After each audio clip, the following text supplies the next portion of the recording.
সে কথা বলে না, কিন্তু তাকিয়ে থাকলে মনে হয় কত শত বছর ধরে সে আমাদের গল্প শুনে চলেছে। মেঘের আড়ালে লুকিয়ে থাকা এই বিশালতা কাঞ্চনজঙ্ঘা। গর্ব নয়, অহংকার নয়, শুধু নীরব উপস্থিতি। অনেকে আসে ছবি তুলতে, কেউ আসে স্বপ্ন খুঁজতে, আর কেউ নিজের ভিতরের একটা প্রশ্নের উত্তর খুঁজে নিতে। আজ আমি এসেছি ভিউ দেখাতে নয়, এই পাহাড়টা আমাকে কী শেখায় সেই গল্পটা বলতে। এই যাত্রা শুরু কাঞ্চনজঙ্ঘার দিকে তাকিয়ে নয়, কাঞ্চনজঙ্ঘার কাছ থেকে কিছু শিখতে। এখন আমরা এখানে খুব ঠান্ডা লাগছে, আমার এরকম জ্যাকেট রয়েছে, আর এখন আমরা এখানে আগুন পোয়াচ্ছি। ঠিক আছে, এই এখানে হচ্ছে আগুনটা, এখানে হচ্ছে আগুন অনেকটা নিভে এসেছে। ঠিক আছে, আর এখন আমরা আজকে কলকাতায় পড়েছে সবথেকে বেশি ঠান্ডা।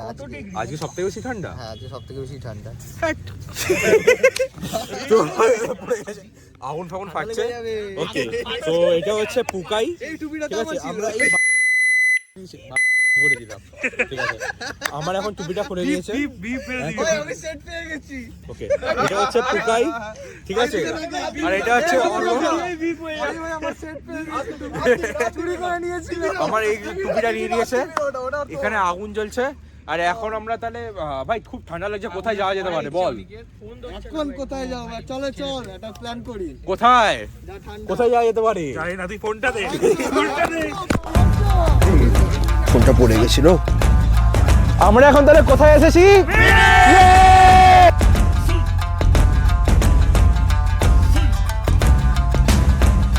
এখন মিরিকে রয়েছি, অ্যান্ড কোল্ড মানে যেটা বলো উইন্টারও এখানে চলে এসেছে, আর খুব ঠান্ডাও লাগছে। কিন্তু আমি একটা নর্মাল এই সোয়েট শার্ট পরে ঘুরছি, তার কারণ হচ্ছে আমার অতটা বেশি ঠান্ডা লাগছে না। অ্যান্ড হিয়ার ইজ বিশাল দা। মনে পড়ছে কোথায় দেখেছিলে? এই ছিল হচ্ছে স্পিতিতে আমার সাথেই। আর ইউ নো হিম আসিফ। আমার ব্লগিংয়ের শুরুতে ওকে দেখেছিলে শান্তিনিকেতনে, আমি ওর সাথে গেছিলাম। আর পিছনে রয়েছে সৌরভ। তো ইউ ক্যান টেল গাইস কি আমি আজ পর্যন্ত যতগুলো ব্লগিং করেছি তার মধ্যে যারা যারা আমার সাথে যেখানেই ঘুরতে গেছে না কেন, তারা এই আমাদের দার্জিলিং আর কার্শিয়াংয়ের ট্রিপের মধ্যে রয়েছে। অ্যান্ড এখন এই হচ্ছে মিরিক পিছনে। আমরা মিরিকে এসেছি একটু জাস্ট চিল করার জন্য, একটুখানি ঘোরার জন্য। আমরা এখন এখান থেকে যাব হচ্ছে দার্জিলিং। প্লিজ কমেন্ট করো আমার এই নতুন গ্লাসেসটা কেমন লাগছে। অ্যান্ড এইটাকে চিনতে পারছো তোমরা? অমিত দা আমাদের সাথে স্পিতিতে গেছিলো, আমরা খুব এনজয় করেছি। দাদা এইবারে আমাদের সাথে এসে কেমন লাগছে দার্জিলিং? দারুণ দারুণ, আমাদের ট্রিপ সবসময় ভালো হয়, অলওয়েজ বেটার। আর স্পিতি তো মানে ইট ওয়াজ লাইক হেভেন, খুবই ভালো গেছিলো। আর এখন আপাতত আজকের দিনটা শুরু হলো মিরিকে, আর আমরা এখন থেকে উপরে উঠে যাব, দেখবো কি আছে এখানে। Rhododendron biodiversity park. ওকে, এইখানে আই গেস রোডোডেন্ড্রন যে ফ্লাওয়ার আছে ওইটা রয়েছে, তো বায়োডাইভার্সিটি পার্ক লেখা। I don't know about that, but এখানে সাইনবোর্ড লেখা, তো I guess there is lots of flower up here. So এখন হেঁটে হেঁটে যাচ্ছি, আর আমি চেষ্টা করছি, আমার একটু না ঠান্ডা ঠান্ডা লাগছে, তো আমি চেষ্টা করছি যত বেশি হাঁটবো তত একটু আমার বডিটা গরম হয়ে যাবে। আচ্ছা, মিরিকে যদি আসো একটুখানি সময় নেবে, কজ তোমাদের যদি ছবি তুলতে ভালো লাগে তাহলে অনেক ছবি তুলতে পারবে কিন্তু এখানে। আর আমি এখন বীরপুরুষ হয়ে ঘুরছিলাম যে আমার ঠান্ডা লাগছে না, কিন্তু যখন আমি রোদ থেকে একদম ছাওয়ায় আসলাম, ভাই এবার আমার ঠান্ডা লাগছে।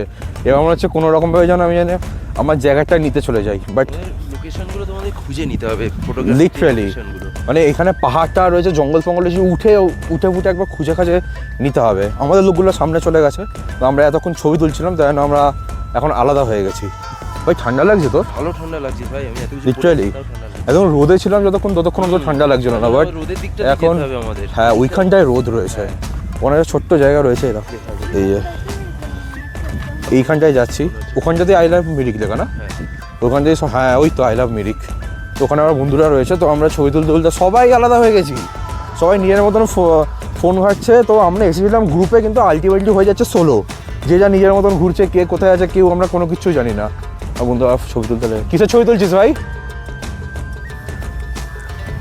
বাহ, মিরিক এমন একটা জায়গা, মোটামুটি আপনারা আসেন যারা ছবি তুলতে ভালোবাসেন, ভিডিও করতে ভালোবাসেন, তাদের মোটামুটি এখানে সময় অনেকক্ষণ কেটে যাবে। আর যদি আপনারা পারফেক্ট স্পট যদি পান, literally you won't believe me, আমি এখানে প্রায় 1 থেকে 1.5 ঘন্টা কাটিয়ে ফেলেছি, ঠিক আছে। আমি আর আসিফ শুধু, ঠিক আছে, দুজন মিলে শুধু এতক্ষণ কাটিয়ে দিয়েছি, অনেক ছবি ভিডিও বানিয়েছি। আমাদের কিছু ফলো করে রাখবেন, তাহলে দেখতে পাবেন একদম। shoot করেছি আমরা। আমার ইনস্টাগ্রামের লিঙ্ক এখানে নিচে দেওয়া থাকবে, প্লাস আসিফেরটাও দেওয়া থাকবে, ঠিক আছে। দুজনকেই ফলো করে নেবে। ওখানে অনেক ভিডিও এমন যাবে যেগুলো ইউটিউবে আমি পোস্ট করবো না, ঠিক আছে, করা যাবে না। করা যাবে না, ঠিক আছে। তো ওই ভিডিওগুলো লাইক ফর ফটোগ্রাফি আর ভিডিওগ্রাফির জন্যই করা হয়েছে, ঠিক আছে। But guys, trust me, you will love it. আর এখন আমরা গাড়ির দিকে যাচ্ছি, আমাদের ছেড়ে সবাই চলে গেছে। আমরা ভিডিও আর ছবি তুলতে এত মগ্ন হয়ে গেছিলাম যে আমরা ওদেরকে ভুলেই গেছি। ওরা আমাদের ফোন করে ডাকছে বারবার। সো ঠিক আছে, যদি ঘুরতে আসো তাহলে একটু সময় তো কাটাতেই হবে। আর আজকে অতটা চাপ নেই, তাই জন্য একটু সময় কাটিয়ে নিলাম। আর ঠান্ডা লাগছিলো, এই রোদে আসলাম, এখন বেশ ভালো লাগছে। এখন গাড়ির দিকে যাচ্ছি, চলো বসে এবার দার্জিলিংয়ের দিকে যাওয়া যাক। এখন রয়েছি পশুপতি মার্কেট, ঠিক আছে। এখন রয়েছে পশুপতি মার্কেট। আর যত দিন যাচ্ছে বাড়ছে, আর এখানে ঠান্ডাটা খুব বাড়ছে। আর লিটারালি মানে লাগছে না ঠান্ডা? ঠান্ডা অবশ্যই আছে, বাট ভালো লাগছে। ট্রাস্ট মি যে এখন যেই মুখের মধ্যে কিছু দিয়ে নিই, আমরা এই জায়গাগুলো না জ্বলছে, লিটারালি। তোদেরকেও জ্বলছে? আমার তো ভালো লাগছে। তোমার ভালো, কিন্তু এই জায়গাগুলো তুমি তো করেছো, তোমার জ্বলবে না কিছু। আমার তো নাকটা ভেঙে পড়ে যাবে ভাই। ভাগ্যিস অমিত হলে বলে পড়ে গেল। সো হোয়াট এভার, ঠিক আছে। পিছনে পাহাড়, এখানে আমরা কিছু আমাদের পার্সোনাল কাজ করেছি, ভুল ভাববে না, ঠিক আছে। Let us call. অ্যান্ড লিটারালি খুব ঠান্ডা লাগছে। আর এখন আমরা এর দিকেই যাবো। এখন আমরা এর দিকেই যাবো, দার্জিলিংয়ের দিকে, রুমের দিকে। চলো দেখা যাক।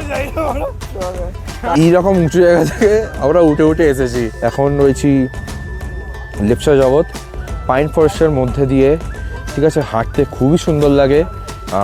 ফ্ল্যাগস রাখা রয়েছে, যে ভুটিয়াদের যে ফ্ল্যাগস, তিবেতিয়ান যে ফ্ল্যাগস, ওই ফ্ল্যাগস রয়েছে। আর এখানে একটা উডেন ব্রিজ করেছে, একটু দড়ি দিয়ে ঝোলানো। এইটা হচ্ছে লেপচা জগতে যে ব্রিজটার কথা বলছিলাম, ওই ব্রিজটা।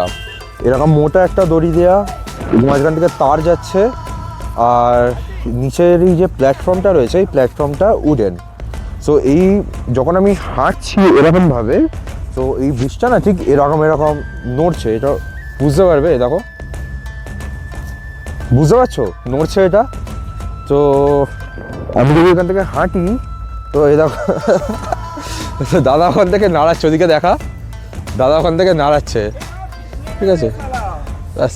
তো এখানে এন্ট্রি একমাত্র রয়েছে মাত্র 2 জনেরই। তো এই ব্রিজটার মধ্যে অ্যালাউ হচ্ছে মাত্র 2 জন, 4 দেখাচ্ছি, সরি, 2 জন, ঠিক আছে। 2 জনের বেশি উঠবে না, কারণ ওটা রিস্ক হতে পারে। তো এই যে মোটা তার দেওয়া, শুধু দড়ি নয়, তার দেওয়া রয়েছে লেপচা জগতের মাঝখানে, জাস্ট এটা মনে হয় অ্যাডভেঞ্চারের জন্য করেছে। সো আমি ওখান থেকে হেঁটে নেমে যাব। আর এটা মোটামুটি সেফই। পড়ে যাবো। এই হচ্ছে আমাদের গাড়ি। আর এইখানে হচ্ছে এই লেপচা জগতের পাইন ফরেস্ট। ওইদিকে একটা পে অ্যান্ড ইউজ টয়লেট রয়েছে, আর এখানে আমার বন্ধু। আর আস্তে আস্তে খুব ঠান্ডা বাড়ছে, লিটারালি। মানে এই হাতটাও মানে বের করছি, মানে মনে হচ্ছে পুরো জমে যাচ্ছে। মোটামুটি একটু আগে চেক করলাম, 9 ডিগ্রি সেলসিয়াস। হাই, কলকাতায় মানে অনেক টেম্পারেচার হাই এখানের থেকে। আর এখানে লিটারালি মানে আমার নাক জ্বলছে, আর মানে খুবই ঠান্ডা লাগছে লিটারালি। ঠিক এই হাত বের করেছি, হাতগুলো দেখো, যদি বুঝতে পারো, সাদা সাদা হয়ে গেছে। এখন একটা লেমন টি খেলাম, 20 টাকা করে লেমন টি নিয়েছে, 10 টাকা করে লিকার টি নিয়েছে। ঘুমিয়ে পড়েছিলাম তো টিটা খুব ইম্পর্টেন্ট ছিল, চা খাওয়া খুব ইম্পর্টেন্ট ছিল। আর একটা জিনিস বলে দিচ্ছি, কলকাতায় থাকো, কলকাতা থেকে যদি আসো, কলকাতার দুধ চা খাও, ঠিক আছে, বাট এখানে এসে লিকার টি খাও, ওটাই সব থেকে বেস্ট।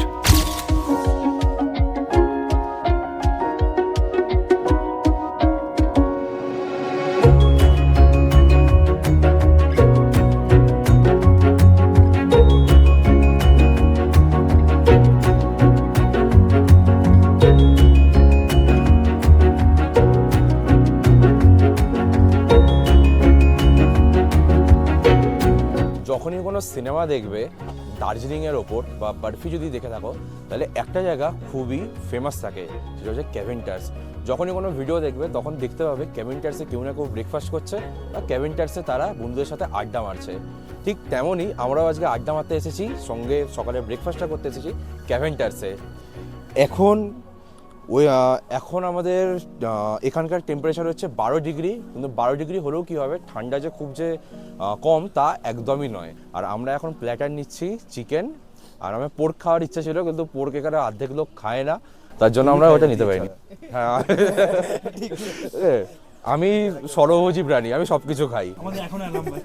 এখন অ্যালার্ম বাজছে, সকাল 6টার সময় উঠেছিলাম, ঠিক আছে, অ্যালার্ম বেজেছে সঙ্গে সঙ্গে উঠে পড়েছি, ঠিক আছে, অ্যালার্ম বেজেছে সঙ্গে সঙ্গে আসিফ আর আমি শুধু জাস্ট ডেকেছিলাম আসিফ, হ্যাঁ ভাই আমরা রেডি, পুরো রেডি ছিলাম একদম, মানে একদম টাইমে এসেছি আমরা, পারফেক্ট টাইমে ছিলাম না। আর কয়েকজন মানুষ রয়েছে যারা আমাদের হেল্প করেছে, সেটা হচ্ছে লাইন রাখতে, নইলে ক্যাভেন্টার্সে জানো কতটা ভিড় হয়ে যায়। সেই ফাঁকে আমরা গ্লেনাইজ থেকে ছবি তুলে চলে এসেছি। হ্যাঁ, আর ক্লিয়ারাইজের জায়গাটা পুরো ফাঁকা ছিল, খুব সুন্দর সুন্দর ছবি এসেছে। ভাই সকাল সকাল উঠে কেমন লাগছে? মারাত্মক লাগছে, মারাত্মক, একদম কিরকম অর্গাজম আছে নাকি? মানে একটা ফ্রেশনেস, মানে একটা দাঁড়া এক সেকেন্ড শুনতে পারবে না। আমাদের ওখানে একিউআই কত?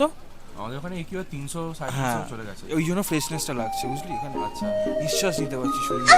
কোয়ার ভালো লাগছে এখানে পলিউশন কম বলে। তোর কি জন্য ভালো লাগছে? আমার তো ভাই দার্জিলিং, আমার হিল স্টেশন মানেই আমার মনে হয় যে ভাই আমি ভালো একটা জায়গায় চলে এসেছি, ঠিক আছে, ওই শহরের জঙ্গল থেকে বেরিয়ে, ঠিক আছে, এখানে হ্যাঁ ওই যে অনেক সবাই ওই ঠিক আছে, পলিউশন তো অবশ্যই, ঠিক আছে, এখানে এসে যে খোলাভাবে নিঃশ্বাসটা নিই আমরা, ঠিক আছে। তো কিরকম ভাবে ও ভাই ভেতরে যেন একটা মানে সেই একটা নতুন গাছ জন্মে গেল ভেতরে। আজকে সবচেয়ে বেস্ট থিং ছিল সকালবেলা যখন আমরা ঘুম থেকে উঠলাম, হোমস্টের দরজাটা খুলতেই golden peak of Kanchenjunga, of mind blowing ছিল। আমরা একটু মানে আমি যখন রুমের মধ্যে ছিলাম, সো তখন অমিত দাস বলে দেখো কাঞ্চনজঙ্ঘা দেখা যায়, তো এইটুকুনি মতন দেখতে পেয়েছি। না ভাই, আমরা ভালো দেখতে পেয়েছিলি? পুরো স্লিপিং হয়। প্রথমে মেঘ ছিল, তারপরে যখন মেঘটা সরে গেল তারপরে তার ভিউটা আলাদাই ছিল। মনে হলো সকালটা ঘুম থেকে ওটা আমার সার্থক হয়ে গেল। সার্থক হয়েছে একদম। সাবাস। সার্থকতা না থাকলে হয়? সবথেকে বাজে কি হয়েছে? সবচেয়ে বাজে হয়েছে দেখছি ভিউটা সুন্দরভাবে ছবি দেওয়ার চেষ্টা করছি, সামনে কতগুলো তিনটে ব্লগার দাঁড়িয়ে ভিউটা পুরো ছবি কোথা থেকে তুলে আরে হোমস্টে ব্যালকনিতে ওরা তিনজন দাঁড়িয়ে সেই মুখ ঢেকে মুখ খুলে এই হিসেবে আমরা ভালো, আমরা শুধু আমরাই আছি আর কাউকে দিচ্ছে না। এর জন্য দেখবেন আপনারা, এর জন্য একটা লাইকও করো প্লাস শেয়ারও করো, আমরা ঠিক আছে? ভাবলাম নিজেদের আর ঘর থেকে প্লিজ দেখে। সাপোর্ট দ্য ট্রাভেল তাল। বল বল আর যদি আমাদের মতন এরামি যদি ফিল করতে হয় তাহলে বেশি দেরি না করে কলকাতা থেকে যেখানেই থাকো সেখান থেকে ছেড়ে চলে আসো দার্জিলিংয়ে, ক্যাভেন্টাসে বসে সকালবেলার ব্রেকফাস্ট অন্তত ছাড়ো, তাহলে তুমি কমসে কম এই ভিউটা পেতে পারবে আর এই ফিলটা নিতে পারবে। ভিউ কি করে দেখবে? ভিউ তো দেখা যাচ্ছে না ভাই পিছনে। আমি তো এদিকেই তাকিয়ে বসে আছি। ওদিকে তো মেঘ। কোথায় মেঘ? ভাই তুই ঢপ মারিস না ভাই, আচ্ছা, ভিডিও দেখা তুই ঢপ মারিস না, এর কথা বিশ্বাস করে না, কাট হয়ে যাবে, পুরো ঢপ মারছে। তুই এদিকটা দেখা, এদিকটা ভালো লাগছে না? কোনটা? এদিকটা ভালো লাগছে না? আর মানে কি কাঞ্চনজঙ্ঘা? কেউ কিছু বললো না, তার মানে আমি এদিকে বোঝার চেষ্টা করছি। হ্যাঁ একবার দেখাচ্ছি ও কি দেখছে। এই দেখো, ঠিক আছে, মনে আনন্দ, পিছনে কাঞ্চনজঙ্ঘা, এদিকে সাথে আছে আমার একটা সুন্দর রান্না। 460 টাকার প্লেটার, এত কিছু রয়েছে। আর লিটারালি লাইফের বেস্ট ব্রেকফাস্ট খাচ্ছি আমি এখানে। এত সুন্দর খেতে, কিন্তু ঠান্ডার জন্য গরম জিনিসটা নিয়ে আসো, সঙ্গে সঙ্গে ঠান্ডা হয়ে গেলো। বাট এগুলো ভুলে যাও, এগুলো আমি কমপ্লিটলি ভুলে গেছি, কারণ এই যে সালামি আর এখানে যে ডিমের কুসুমটা, এখানে যদি একটু ডিপ করি, যদি এরকম একটু মুখে নিই আর খাবারটা, তাহলে অসাধারণ। তোমার মুখের মধ্যে যাওয়ার পর না তুমি মনে হয় স্বর্গেতে আসো। দাদা প্ল্যাটার খাবে না, সো তাই জন্য দাদার জন্য একটা অন্য জিনিস আনা হয়েছে। এটা খুব একটু আনইউজুয়াল, বাট মানে দেখতে আনইউজুয়াল বাট খেতে ভালো। আমাদের তো ওখানে এরকম ব্রেড দেয় না, তাই না? ব্রাউন ব্রেড, মানে এরকম ব্রেড টোস্ট করে দেয় না। কেমন লাগছে দাদা? ভালো। তোমার এই প্ল্যাটারটা বলো কেমন লাগলো? ভালো লেগেছে? আচ্ছা, আমি ফার্স্ট টাইম ওই সালামি সালামি আর কি বলে সসেজ সসেজ কে কি ভালো মানে ভালো হয়েছে তোমার সসেজটাই বেশি ভালো লেগেছে না? হ্যাঁ হ্যাঁ ঠিক আছে, না, স্বাভাবিক সালামি- স্বাভাবিক, ওটাই ভালো লাগবে। একটু ইন্ডিয়ান ভালো খেতে যখন তাহলে ভার্সনটা হ্যাঁ একদম। তপা ঠিক আছে। তপার আচ্ছা, ভালো লাগেনি একে তো ইন্ট্রোডিউস করা হয়নি, এ হচ্ছে তপেন্দ্র, আমরা একসাথে কাজ করি, ঠিক আছে। একে দেখে তো পুরো ফরেনার লাগছে, তাই না? তবে একটু হেসে লাগা। আইআইটি মিশিগান থেকে এসেছে। হ্যাঁ ওকে পুরো জার্মানের লোক মনে হচ্ছে, তাই না? পিএইচডি করতে এরকম লাগবে। হ্যাঁ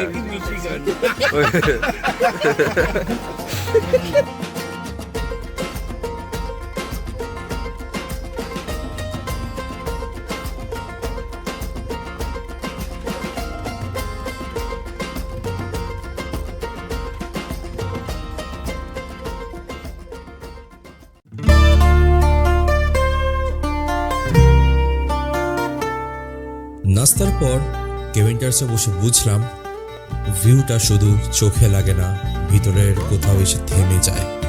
কফির চুমুকের সাথে সাথে কাঞ্চনজঙ্ঘার সামনে দাঁড়িয়ে এই মুহূর্ত দার্জিলিংকে নয়, আমি নিজেকেই একটু বেশি অনুভব করেছি।